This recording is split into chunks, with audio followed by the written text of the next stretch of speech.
आशीष लेने के लिए क्या करें, परमेश्वर से बेस्ट आशीष लेने के लिए क्या करें। कह रहा अगर आपने बेस्ट से बेस्ट आशीष लेनी है तो ये 4-5 काम आपको करने आज।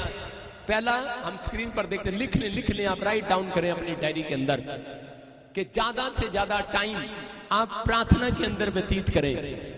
नंबर 1, ज्यादा से ज्यादा टाइम आपको प्रार्थना में व्यतीत करना है। अब आप ज्यादा, अगर आप गवर्नमेंट जॉब पर हो, आप बिजनेसमैन हो, आप कैसे प्रार्थना कर सकते हो। आप अगर खाना बनाने वाले हो, आपके घर में सुबह 5 बंदे खाना खाते हैं, दोपहर को फिर 5 बंदे खाना खाते हैं, क्योंकि बेचारी औरत का तो पता है मेरे को कि वो सवेरे आटा गूंथती है, सवेरे कुकर पे सब्जी चढ़ाती है और 12 बजे 1 बजे भांडे मांज कर फ्री होती है। फिर उसके बाद फिर दोपहर का खाना आ जाता है, फिर भांडे मांज कर 5 बजे तक फ्री होती है। फिर उसके बाद 8 बजे की तैयारी शुरू हो जाती है, 6 बजे बेचारी को 1 घंटा रेस्ट मिलता है। क्या प्रार्थना करेगी, क्या सोएगी, क्या जागेगी।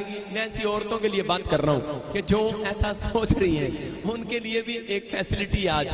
कह रहा ज्यादा से ज्यादा प्रार्थना कैसे कर सकती है वो जितने, जब आटा गूंथती हुई जितने मुक्के आटे को मारती है उतनी बार बोले यीशु मसीह की जय हो, हालेलुया। आपको कह रहा हूं कि मैं, आप जितनी रोटियों को पेलते हैं, जितनी रोटियों को मारते हैं, ऐसे करके मारते हैं कि नहीं, उतनी बार बोलो यीशु पवित्र है, पवित्र पवित्र है। आप ये ना कहो ऐसे रोटियां बोल रही होती है, बोल रही होती है, पता नहीं मर जाने किथे गया किथे गया किथे गया। मैं तत्ती रोटी बना रही हूँ, ठंडी करती, किथे गया। कई औरतें सारा दिन यही करती रहती हैं, करती कि नहीं। उस टाइम आपको बोलना है यीशु पवित्र है, यीशु पवित्र है। समझ रहे कि नहीं। राज की बात बता रहा हूं, आपके घड़े का मैदा कभी समाप्त नहीं होगा, याद रखना। आपकी तेल की कुपियां कभी समाप्त नहीं होंगी। आपको विश्वास करना है, कह रहा ज्यादा टाइम प्रेयर में बिताना है आपने। नंबर 2, कह रहा पाप से नफरत करना है। बोलो हालेलुया। आपने किसी को आई लव यू बोला है? मैं इंसान की बात नहीं कर रहा हूं, परमेश्वर को बोला आई लव यू, मम्मी को बोला आई लव यू, डैडी को बोला आई लव यू, शैतान को कभी बोला आपने आई लव यू? उसको बोलना भी नहीं है। आपने शैतान को आज बोलना आई हेट यू। इसकी हिंदी मुझे पता नहीं है, पर बोलो मैं आपसे नफरत करता हूं। आप बोलने की जरूरत नहीं है उसको, शैतान के बच्चे को। उसका बोला मैं तुझसे नफरत करता हूं। क्या करता हूं?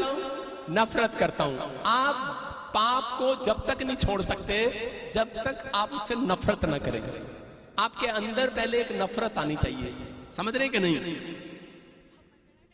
एक लड़का मैं देख रहा था, वो बोल रहा था, कह रहा कि मैं इस लड़की से प्यार करता हूं।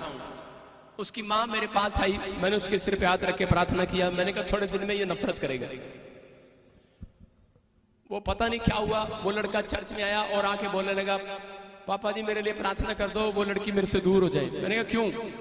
कह रहे जब वो मेरे पास आती थी तो वो पता नहीं मेकअप करके आती थी, बाद में चेहरा पता लगा कि वो तो बिल्कुल मेकअप के बाद।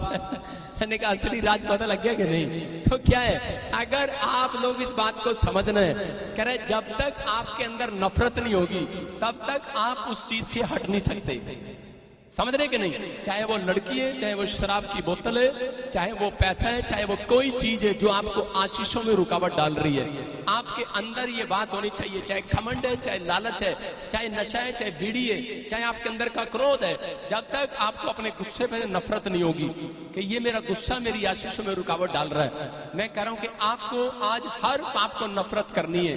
तीसरा कह रहा अपने चरित्र को साफ करना है। मेरी बात समझ रहे हैं। कुत्ता जहां बैठता है ना वहां पे पूंछ मारकर बैठता है, कितने लोगों को पता है? कह रहे इसका मतलब मैं ये नहीं कह रहा हूं कि आप भी पूंछ मारो जहां पर बैठो।